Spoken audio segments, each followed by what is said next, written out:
Hey guys, this is a quick review for Retro Game Pack for Nintendo Switch by publisher and developer Rundown Games. It comes in at 219 megabytes, it supports up to 2 players. It works with a Pro Controller, split Joy-Cons, Joy-Con by itself, or pretty much whatever you can think of. Right off the bat, I love the aesthetic and how retro it is. I like the music too.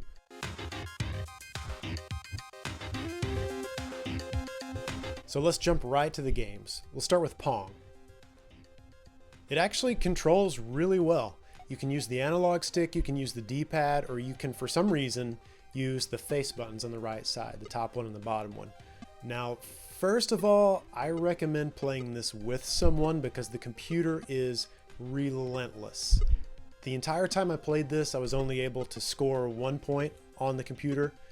Now, that being said, I absolutely suck at this, but by the end I was getting a whole lot better and I still had only scored that 1 point. It's worth noting though that the trajectory of the ball or the pixel or whatever it is changed by how fast you're moving the cursor or just by where it hits on the cursor. So there's a little more to it than it looks. It controls really well. Just don't recommend playing against the computer if you have any sense of pride. Next up is Snakes from the old bootleg Nokia phones. Right off the bat, I recommend that you turn the speed up either to the second highest notch or the highest notch. You'll probably have more luck with it to the second highest, but it'll be more fun all the way up. You have 3 options here. You can play Classic, Box, or Campaign. Classic is just like the old Snakes that I remember.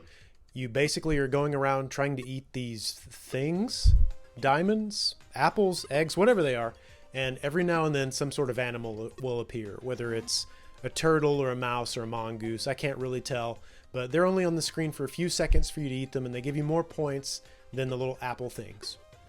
If you go over to the complete edge, you just restart on the other side like Pac-Man or Mario Bros. The next mode is Box. It's basically the same thing, except for if you go to the end of the screen, you're dead. The third mode, Campaign, is pretty much both of those put together.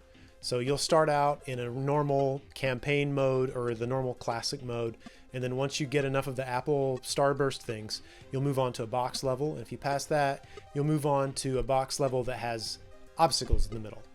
Now, moving on from there, you can also play this multiplayer, which I recommend if you're a masochist or if you just like to laugh, because it's the same game but with 2 snakes on the screen at the same time. It can be a little quick and a little cheap because if you go off screen and you both turn the opposite ways, you'll run into each other and you'll both die, which is good for about 3 seconds of laughter. That's really about it though.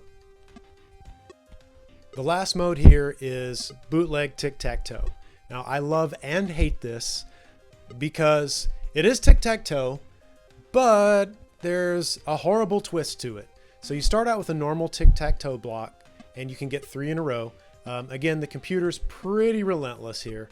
And then once you win or lose that one, it keeps track of how many games you've won or lost, and you move on to a bigger square, and then a bigger square, and then a bigger square, and then a bigger square.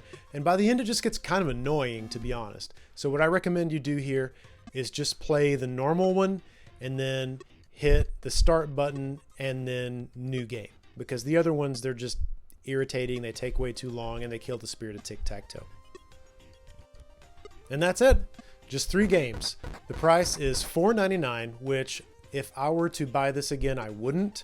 Not to say that the games aren't well presented or they don't play well, because they do, but there are no options and the AI is just brutal. So I recommend waiting on this one until it goes on sale for maybe $1.99, or 99 cents would be outstanding. At $5, it's marginal, so I'm going to give it a thumbs to the side.